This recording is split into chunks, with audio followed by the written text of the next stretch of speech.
ವಿಧಾನಸಭೆ ಕಲಾಪದಲ್ಲಿ ಮಂಡ್ಯದ ಕೆರಗೋಡು ಹನುಮಧ್ವಜ ಪ್ರಕರಣ ಸದ್ದು ಮಾಡಿತು. ಸರ್ಕಾರ ಹಾಗೆ ವಿಪಕ್ಷಗಳ ನಡುವೆ ಜಟಾಪಟಿ ನಡೆಯಿತು. ನಾವೇನು ಪಾಕಿಸ್ತಾನದಲ್ಲಿ ಇದ್ದೀವಾ ಅಂತ ಆಕ್ರೋಶ ಹೊರಹಾಕಿದ್ರು. ಈ ವೇಳೆ ಅಶೋಕ್ ಮಾತಿಗೆ ಕಾಂಗ್ರೆಸ್ ಕೆರಳಿ ಕೆಂಡವಾಯಿತು. ಎಲ್ಲಾ ಸುದ್ದಿಗಳನ್ನು ನೋಡೋಣ ಸದನ ಸಂಘರ್ಷ ನ್ಯೂಸ್ ಎಕ್ಸ್‌ಪ್ರೆಸ್‌ನಲ್ಲಿ. ವಿಧಾನಸಭೆ ಕಲಾಪದಲ್ಲಿ ಇಂದು ಆಡಳಿತ ಮತ್ತು ವಿಪಕ್ಷಗಳ ನಡುವೆ ಮಾತಿನ ಯುದ್ಧವೇ ನಡೆಯಿತು. ಕಾನೂನು ಸುವ್ಯವಸ್ಥೆ ಬಗ್ಗೆ ಚರ್ಚೆಗೆ ಅವಕಾಶ ಕೋರಿ ವಿಪಕ್ಷ ಬಿಜೆಪಿ ಇಂದು ಮತ್ತೊಮ್ಮೆ ನಿಲುವಳಿ ನೋಟಿಸ್ ಕೊಟ್ಟು ರಾಜ್ಯದಲ್ಲಿ ಕೊಲೆ ಸುಲಿಗೆ ದೌರ್ಜನ್ಯ ಹೆಚ್ಚುತ್ತಿವೆ ಅಂತ ಆರೋಪಿಸಿತು. ಆದರೆ ಇದಕ್ಕೆ ಉತ್ತರಿಸಿದ ಗೃಹ ಸಚಿವ ಪರಮೇಶ್ವರ್ ಬೇರೆ ನಿಯಮಾವಳಿಗಳ ಅಡಿ ಚರ್ಚೆಗೆ ಅವಕಾಶ ಕೊಡಿ ಅಂತ ಸ್ಪೀಕರ್ಗೆ ಮನವಿ ಮಾಡಿದ್ರು. ಬಸವೇಶ್ವರ ಪೊಲೀಸ್ ಠಾಣೆಯಲ್ಲಿ ಮಾನ್ಯ ಅಧ್ಯಕ್ಷರೇ ಹಿಂದೆ ಕೂಡ ಕೇಸ್ ಇದೆ. ಮಂಡ್ಯದ ಕೆರಗೋಡು ಹನುಮಧ್ವಜ ಪ್ರಕರಣ ಕೂಡ ಸದನದಲ್ಲಿ ಸದ್ದು ಮಾಡಿತು. ರಾತ್ರೋರಾತ್ರಿ ಹನುಮಧ್ವಜ ಇಳಿಸಿ ನಡು ಮಧ್ಯಾಹ್ನ ರಾಷ್ಟ್ರಧ್ವಜ ಹಾರಿಸಿದ್ದಾರೆ ಅಂತ ವಿಪಕ್ಷ ನಾಯಕ ಅಶೋಕ್ ಕಿಡಿಕಾರಿದ್ರು. ರಾಷ್ಟ್ರಧ್ವಜಕ್ಕೆ ಹಾರಿಸಬೇಕಾದ್ರೆ ನಿಮಗೂ ಗೊತ್ತಿದೆ, ಬೆಳಗ್ಗೆ 9 ಗಂಟೆ ಏನು ಫಾರ್ಮಾಲಿಟೀಸ್ ಇದೆ. ನಾವು ಎಲ್ಲ ಹೋಮ್ ಮಿನಿಸ್ಟರ್ ಆಗಿ ನೀವು ಅಧ್ಯಕ್ಷರೆಲ್ಲ ಆಗಿದ್ರಿ. ಸರ್ಕಾರ ಫಾರ್ಮಾಲಿಟೀಸ್. ರಾಷ್ಟ್ರಧ್ವಜ 3 ಗಂಟೆಗೆ ಯಾಕೆ ರೆಡಿ ಅಂತ ಹೇಳ್ತೀನಿ. ಹೈಟ್ ಎಷ್ಟಿದೆ, ಹೈಟ್ ಎಷ್ಟಿದೆ, ಹೈಟ್ ತಕ್ಕನಂಗೆ ನೋಡ್ಕೊಂಡು ಫೋನ್ ತಕ್ಕನಂತೆ ಅದು ಕಾಲಕ್ಕೆ ಶೂ ಹಾಕೊಂಡವ್ರೆ. ಫೋಟೋ ಎಲ್ಲ ಇದೆ, ಕಾಲಕ್ಕೆ ಶೂ ಹಾಕೊಂಡವ್ರೆ. ರಾಷ್ಟ್ರಧ್ವಜಕ್ಕೆ ಅವಮಾನ ಮಾಡಿದ್ದು ನೀವು. ಯಾಕಂದ್ರೆ ಅದಕ್ಕೆ ಫಾರ್ಮಾಲಿಟಿ ಇದೆ. ಎಷ್ಟು ಗಂಟೆ ಆರಿಸ್ಬೇಕು, ಯಾವಾಗ ತೆಗಿಬೇಕು, ಯಾವ ರೀತಿ ಅದಕ್ಕೆ ಶೂ ಹಾಕ್ಬೇಕಾ, ಶೂ ಹಾಕ್ಬಾರ್ದ, ಹೂ ಹಾಕ್ಬೇಕಾ, ಹೂ ಹಾಕ್ಬಾರ್ದ, ಎಲ್ಲ ಮಾಡ್ಬೇಕಾಯ್ತು ಫಾರ್ಮ್ಯಾಟ್. ನಾನು ಹುಬ್ಬಳ್ಳಿ ಈದ್ಗಾ ಮೈದಾನದಲ್ಲಿ ಧ್ವಜ ಹಾರಿಸಿದವನು. ರಾಷ್ಟ್ರಧ್ವಜದ ಕಲ್ಪನೆ ಬಗ್ಗೆ ನಮಗೆ ಪಾಠ ಹೇಳಿಕೊಡುವ ಅವಶ್ಯಕತೆ ಇಲ್ಲವೆಂದ ವಿಪಕ್ಷ ನಾಯಕ ಅಶೋಕ್ಗೆ ನಯನ ಮೋಟವ ತಿರುಗೇಟು ಕೊಟ್ಟರು. ನಮಗೆ ಇವರು ರಾಷ್ಟ್ರಧ್ವಜದ ಕಲ್ಪನೆಯನ್ನ ಕೊಡೋ ಅವಶ್ಯಕತೆ ಇಲ್ಲೇ ಇಲ್ಲ. ನಾವೇನು ರಾಷ್ಟ್ರಧ್ವಜ ಇಳಿಸಿ ಅಂತ ಹೇಳಿಲ್ಲ. ನೀವು ಹನುಮಧ್ವಜಕ್ಕೆ ಅವಮಾನ ಮಾಡಿರುವಂತದ್ದು ಇದು ಒಂದು ರೀತಿ. ಹನುಮನ ಮೇಲೆ ಇರುವಂತಹ ದ್ವೇಷಕ್ಕೆ, ರಾಮನ ಮೇಲೆ ಇರುವಂತಹ ದ್ವೇಷಕ್ಕೆ ಗೂಂಡಾಗಿರಿ ಪ್ರವೃತ್ತಿ. ಇದು ಗೂಂಡಾಗಿರಿ.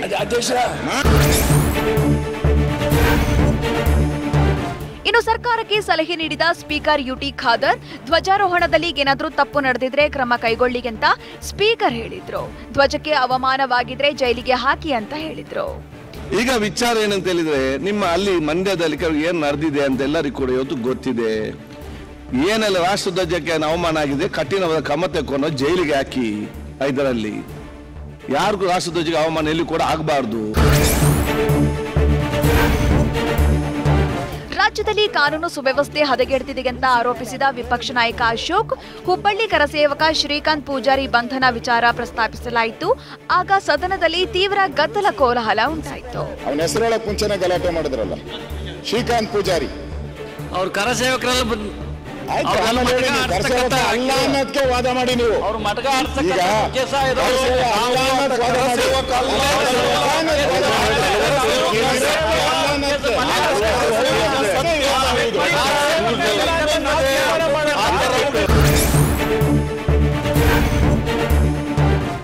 ಇದರ ಜೊತೆಗೆ ರಾಮ ಮಂದಿರ ಉದ್ಘಾಟನೆ ವಿಚಾರ ಕೂಡ ಸದನದಲ್ಲಿ ಪ್ರಸ್ತಾಪಿಸಲಾಯಿತು. ಈ ವೇಳೆ ಆಡಳಿತ ಪಕ್ಷದವರು ರಾಷ್ಟ್ರಪತಿಗಳಿಗೆ ರಾಮ ಮಂದಿರ ಉದ್ಘಾಟನೆಗೆ ಆಹ್ವಾನ ಕೊಡದ ಬಗ್ಗೆ ಪ್ರಸ್ತಾಪಿಸಿದ್ರು. ಆಗ ಸದನದಲ್ಲಿ ಜೈ ಶ್ರೀರಾಮ್ ಅಂತ ಘೋಷಣೆ ಕೂಗಲಾಯಿತು. ರಾಮ ಮಂದಿರದ ಉದ್ಘಾಟನೆಗೆ ನಾವು ಬರೋದಿಲ್ಲ ಅಂತ ಹೇಳಿ ಘೋಷಣೆ ಮಾಡಿದಂತ ಅಧಿಕೃತ ಪಾರ್ಟಿ ಇಲ್ಲ ಸರ್. ಎಷ್ಟು ಮಟ್ಟಿಗೆ ಶ್ರದ್ಧೆ ಇದೆ ಅಂತ ಗೊತ್ತಿಲ್ಲ, ಯಾವುದೇ ಸಾಧ್ಯತೆ ಇದೆ ಮೋದಿ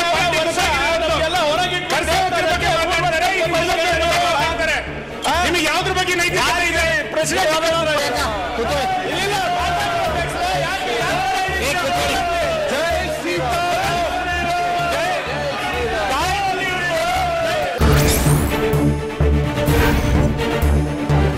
ಇನ್ನು ಸದನದಲ್ಲಿ ಗ್ಯಾರಂಟಿ ವಿಚಾರ ಪ್ರಸ್ತಾಪಿಸಿದ ವಿಪಕ್ಷ ನಾಯಕ ಆರ್ ಅಶೋಕ್ ಉಚಿತ ಬಸ್ನಿಂದ ಶಾಲಾ ಮಕ್ಕಳಿಗೆ ಸಮಸ್ಯೆಯಾಗಿದೆ, ಮಕ್ಕಳು ನಡೆದುಕೊಂಡು ಜೆಸಿಬಿಗಳಲ್ಲಿ ಹೋಗ್ತಿದ್ದಾರೆ ಅಂತ ಕಿಡಿಕಾರಿದ್ರು.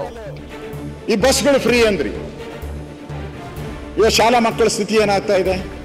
ನಾವು ದಿನ ಪತ್ರಿಕೆಯಲ್ಲಿ ನೋಡ್ತಾನೆ ಇದ್ದೀರಿ. ಪತ್ರಿಕೆಯವ್ರು ಯಾಕೋ ಗೊತ್ತಿಲ್ಲ ಅದನ್ನೇ ಪ್ರಿಂಟ್ ಆಗ್ತಾರೆ. ಬಸ್ಸಲ್ಲಿ ಓದ್ತಾ ಇರೋರು, ಮಕ್ಕಳು ನಡ್ಕೊಂಡು ಹೋಗ್ತಾ ಇರೋದು. JCBಯಲ್ಲಿ ಓದ್ತಾ ಇರೋ JCBಯಲ್ಲಿ ಎತ್ಕೊಂಡು ಹೋಗಿರೋ ಫೋಟೋನು ಮೊನ್ನೆ ನೋಡಿದೆ ನಾನು JCBಯಲ್ಲಿ. ಈಗೂ ಕೂಡ ಸೋಷಿಯಲ್ ಮೀಡಿಯಾ ನೋಡಬೇಕು, ಸೋಷಿಯಲ್ ಮೀಡಿಯಾದಲ್ಲಿ ಹಾಡು ಕೂಡ ಹಾಕ್ಬಿಟ್ಟಿದ್ದಾರೆ. ಒಂದು ಟ್ರೆಂಡ್ ಅದು, ಏನಿಲ್ಲ ಏನಿಲ್ಲ ಏನಿಲ್ಲ ಅಂತ. ಇಲ್ಲಿ ನೀರಿಲ್ಲ, ಮೇವಿಲ್ಲ, ಅಕ್ಕಿ ಇಲ್ಲ, ಇದು ಟ್ರೆಂಡ್ ಹಾಡು ಬರ್ತಾ ಇರೋದು. ಏನಿಲ್ಲ ಇಲ್ಲ. ಈ ಕೊನೆಗೆ ಏನು ಹಾಕಿದ್ದಾರೆ ಅಂದ್ರೆ ಏನಿಲ್ಲ ಈ ಸರ್ಕಾರ, ಹಣ ಇಲ್ಲ, ಈ ಸರ್ಕಾರ ಸತ್ತೋಗಿದೆ ಅಂತ. ರಾಜ್ಯದ ವಾಹನಗಳಿಗೆ ಕಡ್ಡಾಯವಾಗಿ HSRP ನಂಬರ್ ಪ್ಲೇಟ್ ಗಡುವು ವಿಸ್ತರಣೆ ಮಾಡುವಂತೆ ಪರಿಷತ್ನಲ್ಲಿ ಸದಸ್ಯ ಮಾದೇಗೌಡ ಪ್ರಸ್ತಾಪಿಸಿದ್ರು. ಇದಕ್ಕೆ ಪ್ರತಿಕ್ರಿಯೆ ಕೊಟ್ಟ ಸಚಿವ ರಾಮಲಿಂಗಾರೆಡ್ಡಿ 3 ತಿಂಗಳ ಗಡುವು ವಿಸ್ತರಿಸುತ್ತೇವೆ ಅಂತ ಹೇಳಿದ್ರು. ಸಭಾಧ್ಯಕ್ಷರೇ, ಈಗ ಲೇಟೆಸ್ಟ್ ಆಗಿ ಆಗಿರ್ತಕ್ಕಂಥದ್ದು 18 ಲಕ್ಷ ವಾಹನ ಮಾತ್ರ. ಇದು ಕೇಂದ್ರ ಸರ್ಕಾರ ಮತ್ತು ಸುಪ್ರೀಂ ಕೋರ್ಟ್ ಡೈರೆಕ್ಷನ್ಸ್ ಪ್ರಕಾರ ದೇಶದ ಎಲ್ಲ ಭಾಗದಲ್ಲೂ ಆಗೋಗಿದೆ. ನಮ್ಮಲ್ಲೇ ಸ್ವಲ್ಪ ತಡವಾಗಿ ಪ್ರಾರಂಭ ಆಯಿತು. ಮತ್ತು ಇದನ್ನು ಮುಂದಕ್ಕೆ ಹಾಕಬೇಕಾಗುತ್ತೆ. ಇನ್ನೊಂದು 3 ತಿಂಗಳು ಮುಂದಕ್ಕೆ ಹಾಕೋಣ.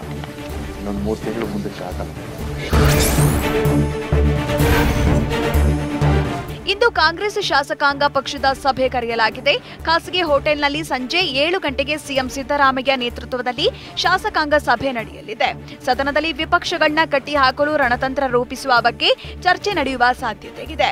ಜೊತೆಗೆ ರಾಜ್ಯಸಭೆ ಅಭ್ಯರ್ಥಿ ಮತ್ತು 5ನೇ ಅಭ್ಯರ್ಥಿ ಕಣಕ್ಕಿಳಿದ್ರೆ ಅಡ್ಡ ಮತದಾನ ಮಾಡದಂತೆ ತಾಕೀತು ಮಾಡುವ ಸಾಧ್ಯತೆ ಇದೆ.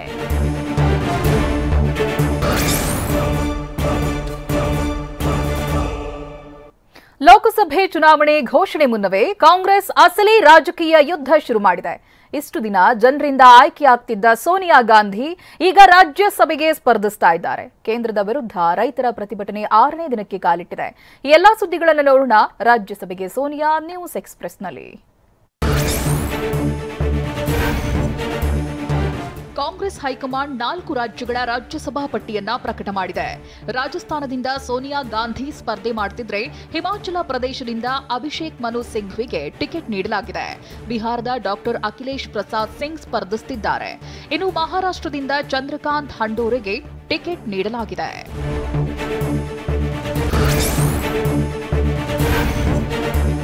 ಲೋಕಸಭೆ ಚುನಾವಣೆ ಘೋಷಣೆ ಮುನ್ನವೇ ಕಾಂಗ್ರೆಸ್ ಅಸಲಿ ರಾಜಕೀಯ ಯುದ್ಧ ಶುರು ಮಾಡಿದೆ.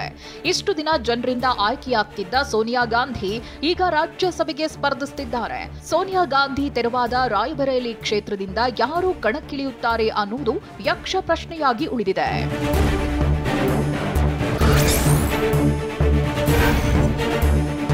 ಎಐಸಿಸಿ ಮಾಜಿ ಅಧ್ಯಕ್ಷೆ ಸೋನಿಯಾ ಗಾಂಧಿ ರಾಜ್ಯಸಭೆ ಅಖಾಡಕ್ಕೆ ಎಂಟ್ರಿ ಕೊಟ್ಟಿದ್ದಾರೆ. ರಾಜಸ್ಥಾನದ ಜೈಪುರದಲ್ಲಿ ಸೋನಿಯಾ ಗಾಂಧಿ ನಾಮಪತ್ರ ಸಲ್ಲಿಕೆ ಮಾಡಿದ್ರು. ಲೋಕಸಭೆ ಚುನಾವಣೆಗೆ ಗುಡ್ ಬೈ ಹೇಳಿ ರಾಜ್ಯಸಭೆ ಕಣಕ್ಕೆ ಅಧಿಕೃತವಾಗಿ ಧುಮುಕಿದ್ದಾರೆ. ತಾಯಿ ಸೋನಿಯಾ ಗಾಂಧಿ ನಾಮಪತ್ರ ಸಲ್ಲಿಕೆ ವೇಳೆ ಪುತ್ರ ರಾಹುಲ್ ಗಾಂಧಿ, ಪುತ್ರಿ ಪ್ರಿಯಾಂಕಾ ಗಾಂಧಿ ಸಾಥ್ ನೀಡಿದ್ರು.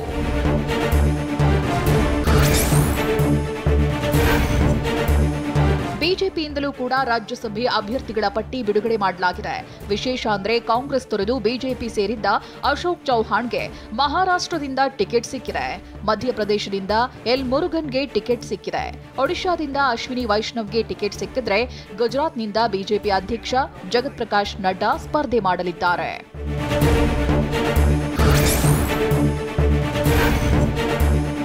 ನಾಳೆ ರಾಜ್ಯಸಭೆಗೆ ನಾಮಪತ್ರ ಸಲ್ಲಿಸಲು ಕೊನೆ ದಿನಾಂಕ ಹಿನ್ನೆಲೆ ಇಂದು ಸಿಎಂ ಸಿದ್ದರಾಮಯ್ಯ ಮತ್ತು ಡಿಸಿಎಂ ಡಿಕೆ ಸಭೆ ನಡೆಸಿದ್ರು. ಅಭ್ಯರ್ಥಿ ಆಯ್ಕೆ ಸಂಬಂಧ ಅರ್ಧ ಗಂಟೆಗೂ ಹೆಚ್ಚು ಕಾಲ ಸಿಎಂ ಡಿಸಿಎಂ ಸುದೀರ್ಘ ಚರ್ಚೆ ನಡೆಸಿದ್ರು. 3 ಸ್ಥಾನದಲ್ಲಿ ಈಗಿರುವ ಒಬ್ಬರು ಅಥವಾ ಇಬ್ಬರನ್ನ ಮತ್ತೆ ಅಭ್ಯರ್ಥಿಯಾಗಿಸಿದ್ರೆ ಹೇಗೆ ಎಂಬ ಚರ್ಚೆ ನಡೆದಿದೆ. ರಾಜ್ಯದವರೇ ಅಭ್ಯರ್ಥಿ ಆಗ್ತಾರಾ ಅಥವಾ ಬೇರೆ ರಾಜ್ಯದವರಿಗೆ ನೀಡ್ತಾರಾ ಎಂಬ ಕುತೂಹಲ ಮೂಡಿದೆ.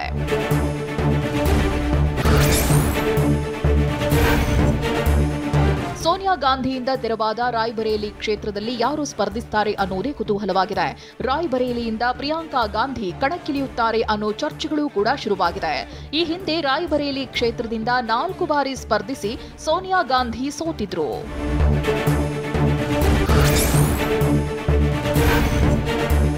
ತುಮಕೂರು ಲೋಕಸಭಾ ಟಿಕೆಟ್ಗಾಗಿ ತೀವ್ರ ಪೈಪೋಟಿಯೇ ನಡೆಯುತ್ತಿದೆ. ಕ್ಷೇತ್ರದಲ್ಲಿ ಮಾಜಿ ಸಚಿವ ಮಾಧುಸ್ವಾಮಿ ಫುಲ್ ಆಕ್ಟಿವ್ ಆಗಿದ್ದಾರೆ. ಚಿಕ್ಕನಾಯಕನಹಳ್ಳಿಯಲ್ಲಿ ಕಾರ್ಯಕರ್ತರ ಜೊತೆ ಮೀಟಿಂಗ್ ಮಾಡಿದ್ದಾರೆ. ಮೊನ್ನೆಯಷ್ಟೇ ವಿ ಸೋಮಣ್ಣ ಕೂಡ ತುಮಕೂರಿನ ಹಲವು ಕಡೆಗಳಲ್ಲಿ ಸಮಾರಂಭಗಳಲ್ಲಿ ಭಾಗಿಯಾಗಿದ್ರು. ವಿವಿಧ ಸಮುದಾಯದ ನಾಯಕರ ಜೊತೆ ಸಭೆ ಮಾಡಿದ್ರು. ಕೇಂದ್ರ ಸರ್ಕಾರದ ವಿರುದ್ಧ ರೈತರ ಧರಣಿ 2ನೇ ದಿನಕ್ಕೆ ಕಾಲಿಟ್ಟಿದೆ. ದೆಹಲಿಗೆ ನುಗ್ಗಲು ಸಾವಿರಾರು ರೈತರು ಎಲ್ಲಾ ರೀತಿಯಲ್ಲೂ ಸಿದ್ಧತೆ ಮಾಡಿಕೊಂಡಿದ್ದಾರೆ. ಮುನ್ನೆಚ್ಚರಿಕೆಯಾಗಿ ಹರಿಯಾಣ, ಪಂಜಾಬ್ ಗಡಿಯಲ್ಲಿ ಕಟ್ಟೆಚ್ಚರ ವಹಿಸಲಾಗಿದೆ. ಗಡಿಗಳಲ್ಲಿ ಪೊಲೀಸರು, ಅರೆಸೇನಾ ಪಡೆಗಳ ನಿಯೋಜನೆ ಮಾಡಲಾಗಿದೆ.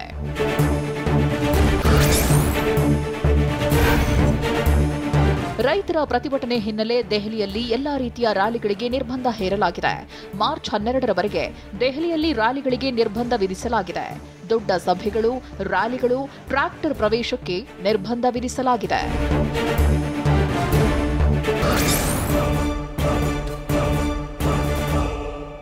ನಮ್ಮ ಮೆಟ್ರೋದ ಮೊದಲ ಚಾಲಕರಹಿತ ರೈಲು ಬೆಂಗಳೂರು ತಲುಪಿದೆ. ಆಸ್ತಿ ತೆರಿಗೆ ಬಾಕಿ ಉಳಿಸಿಕೊಂಡಿದ್ದಕ್ಕೆ ರಾಕ್ ಲೈನ್ ಮಾಲ್ಗೆ ಬೀಗ ಹಾಕಲಾಗಿದೆ. ಎಲ್ಲ ಸುದ್ದಿಗಳನ್ನು ನೋಡೋಣ ಬೆಂಗಳೂರು ಎಕ್ಸ್‌ಪ್ರೆಸ್‌ನಲ್ಲಿ. ನಮ್ಮ ಮೆಟ್ರೋದ ಮೊದಲ ಚಾಲಕರಹಿತ ರೈಲು ಬೆಂಗಳೂರು ತಲುಪಿದೆ. ಚೆನ್ನೈ ಬಂದರಿನಿಂದ ಚಾಲಕರಹಿತ ಮೆಟ್ರೋ ಹೆಬ್ಬಗೋಡಿ ಡಿಪೋಗೆ ಇಂದು ಮುಂಜಾನೆ 3:30ಕ್ಕೆ ತಲುಪಿದೆ. 6 ಬೋಗಿಗಳ ಮೆಟ್ರೋ ರೈಲು ಇದಾಗಿದ್ದು ಆರ್ವಿ ರಸ್ತೆ ಬೊಮ್ಮಸಂದ್ರ ರೈಲ್ನಲ್ಲಿ ಸಂಚರಿಸಲಿದೆ. ನಮ್ಮ ಮೆಟ್ರೋ ಇತಿಹಾಸದಲ್ಲಿ ಮತ್ತೊಂದು ದೊಡ್ಡ ಹೆಜ್ಜೆ ಇದಾಗಿದೆ.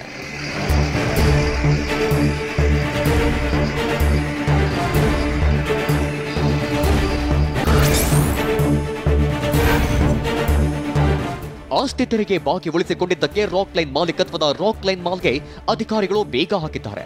ಟಿ ದಾಸರಹಳ್ಳಿಯ ಪ್ರಶಾಂತ ನಗರದಲ್ಲಿರುವ ರಾಕ್ ಲೈನ್ ಮಾಲ್ಗೆ ಅಧಿಕಾರಿಗಳು ಬೇಗ ಜಳೆದಿದ್ದಾರೆ. ಬರೋಬ್ಬರಿ 11.51 ಕೋಟಿ ರೂಪಾಯಿ ತೆರಿಗೆ ಪಾವತಿಸಿರಲಿಲ್ಲ. 2011ರಿಂದ 2023ರವರೆಗೆ ತೆರಿಗೆ ಬಾಕಿ ಉಳಿಸಿಕೊಂಡಿದ್ದಕ್ಕೆ ನೋಟಿಸ್ ನೀಡಲಾಗಿತ್ತು.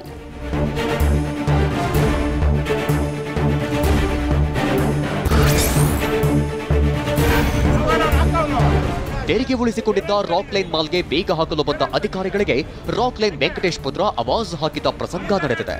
ಬಿಬಿಎಂಪಿ ಅಧಿಕಾರಿಗಳಿಗೆ ಆವಾಜ್ ಹಾಕಿದ ಯತೀಶ್, ಬಾಗಿಲು ಹಾಕು ಅಂತೀಯ, ಮಾಲ್ ನಿಮ್ಮಪ್ಪನಂತ ಯಾರಿಗೆ ಹೇಳ್ತೀರಾ, ಆದೇಶ ಪ್ರತಿ ಎಲ್ಲಿ ಎಂದು ಕಿರಿಕ್ ಮಾಡಿದ್ದಾರೆ.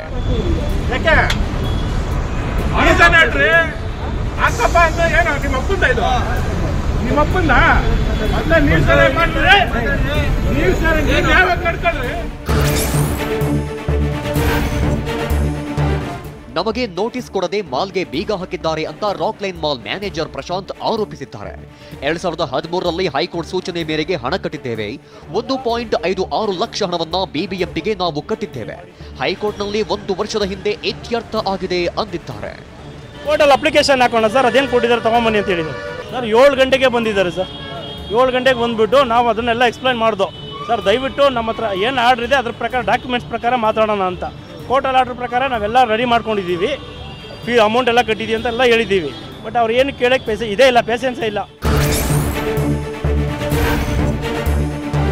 ಬಿಜೆಪಿ ಶಾಸಕ ಕೆ ಗೋಪಾಲಯ್ಯಗೆ ಜೀವ ಬೆದರಿಕೆ ಬಂದಿದೆ. ಈ ಸಂಬಂಧ ಬೆಂಗಳೂರಿನ ಕಾಮಾಕ್ಷಿಪಾಳ್ಯ ಠಾಣೆಯಲ್ಲಿ ಎಫ್ಐಆರ್ ದಾಖಲಾಗಿದೆ. ನಿಂದನೆ, ಕೊಲೆ, ಬೆದರಿಕೆ ಹಿನ್ನೆಲೆ ಎಫ್ಐಆರ್ ದಾಖಲು ಮಾಡಲಾಗಿದೆ. ಮಾಜಿ ಕಾರ್ಪೊರೇಟರ್ ಪದ್ಮರಾಜ್ ವಿರುದ್ಧ ಎಫ್ಐಆರ್ ದಾಖಲಿಸಲಾಗಿದೆ.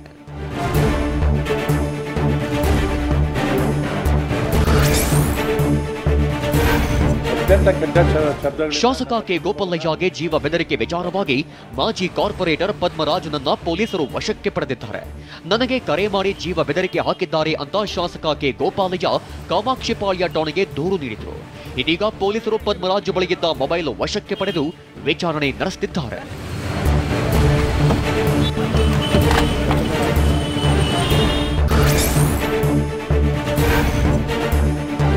ನಿನ್ನೆ ರಾತ್ರಿ 11:01 ಪದ್ಮರಾಜ್ ಕರೆ ಮಾಡಿದ್ದ ಅಂತ ಬಿಜೆಪಿ ಶಾಸಕ ಕೆ ಗೋಪಾಲಯ್ಯ ಹೇಳಿದ್ದಾರೆ.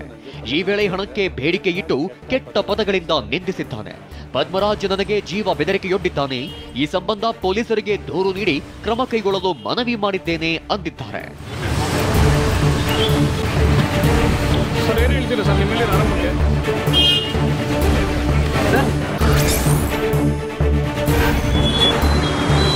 ಆನೇಕಲ್ನ ಹೊಸೂರು ಮುಖ್ಯ ರಸ್ತೆಯಲ್ಲಿ ಹೆದ್ದಾರಿ ದಾಟಲು ಸ್ಕೈವಾಕ್ ಇದ್ರೂ ರೋಗಿಗಳು ಪರದಾಡೋ ಪರಿಸ್ಥಿತಿ ನಿರ್ಮಾಣವಾಗಿದೆ. ಬೊಮ್ಮಸಂದ್ರ ಬಳಿ ಇರೋ ಪ್ರತಿಷ್ಠಿತ ನಾರಾಯಣ ಹೆಲ್ತ್ ಆಸ್ಪತ್ರೆಗೆ ಹೋಗಲು ರೋಗಿಗಳಿಗೆ ಕ್ರಾಸ್ ಮಾಡಲು ಸ್ಕೈವಾಕ್ ಅಳವಡಿಕೆ ಮಾಡಲಾಗಿದೆ. ಆದರೆ ಇನ್ನೂ ಲಿಫ್ಟ್ ಅಳವಡಿಕೆ ಮಾಡದಿದ್ದರಿಂದ ರೋಗಿಗಳು ಪರದಾಡೋ ಸ್ಥಿತಿ ನಿರ್ಮಾಣವಾಗಿದೆ.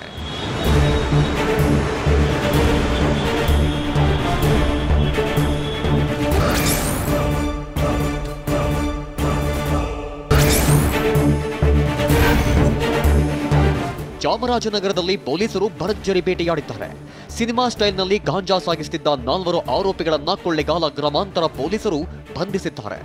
ಆಂಧ್ರದಿಂದ ಕೊಳ್ಳೆಗಾಲ ಮಾರ್ಗವಾಗಿ ಹೊನೂರಿಗೆ ತರ್ತಾ ಇದ್ದ ಖಚಿತ ಮಾಹಿತಿ ಮೇರೆಗೆ 10 ಕಿಲೋಮೀಟರ್ ವರೆಗೆ ಚೇಸ್ ಮಾಡಿ ಕ್ಯಾಂಟರ್ನಲ್ಲಿದ್ದ 1.10 ಕೋಟಿ ಮೌಲ್ಯದ ಗಾಂಜಾ ಜಪ್ತಿ ಮಾಡಿಕೊಳ್ಳಲಾಗಿದೆ.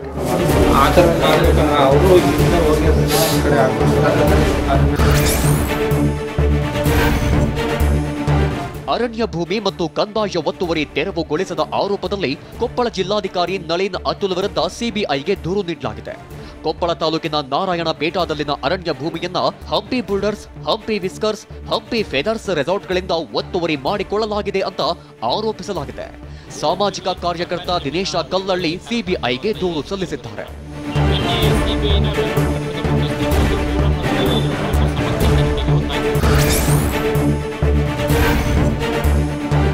ಸಿನಿಮಾ ಸೀರಿಯಲ್ನಲ್ಲಿ ನಟಿಸುವ ಮಕ್ಕಳು ಇನ್ನು ಮುಂದೆ ಕಡ್ಡಾಯವಾಗಿ ಅನುಮತಿ ಪಡೆಯಬೇಕು ಅಂತ ಕಾರ್ಮಿಕ ಇಲಾಖೆ ಆದೇಶ ಹೊರಡಿಸಿದೆ. ಯಾವುದೇ ಕಾರ್ಯಕ್ರಮದ ಆಯೋಜಕರು ಅಥವಾ ನಿರ್ಮಾಪಕರು ದಂಡಾಧಿಕಾರಿಗಳ ಅನುಮತಿ ಪಡೆಯಬೇಕು. ಶೂಟಿಂಗ್ನಲ್ಲಿ 5 ಗಂಟೆಗೂ ಹೆಚ್ಚು ಅವಧಿ ಬಳಸುವಂತಿಲ್ಲ. ಚಲನಚಿತ್ರ ವಾಣಿಜ್ಯ ಮಂಡಳಿ ಹಾಗೂ ಅಕಾಡೆಮಿ ಸೇರಿದಂತೆ ಎಲ್ಲಾ ಡಿಸಿ ಕಚೇರಿಗೂ ಸುತ್ತೋಲೆ ಕಳುಹಿಸಲಾಗಿದೆ.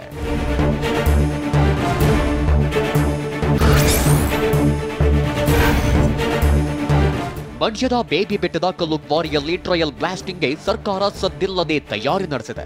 ಕೆಆರ್ಎಸ್ ಡ್ಯಾಂನಿಂದ ಕೇವಲ 5-6 ಕಿಲೋಮೀಟರ್ ದೂರದಲ್ಲಿರುವ ಕಾರಣ ಗಣಿಗಾರಿಕೆಗೆ ಬಿಜೆಪಿ ಅವಧಿಯಲ್ಲಿ ನಿಷೇಧಿಸಲಾಗಿತ್ತು.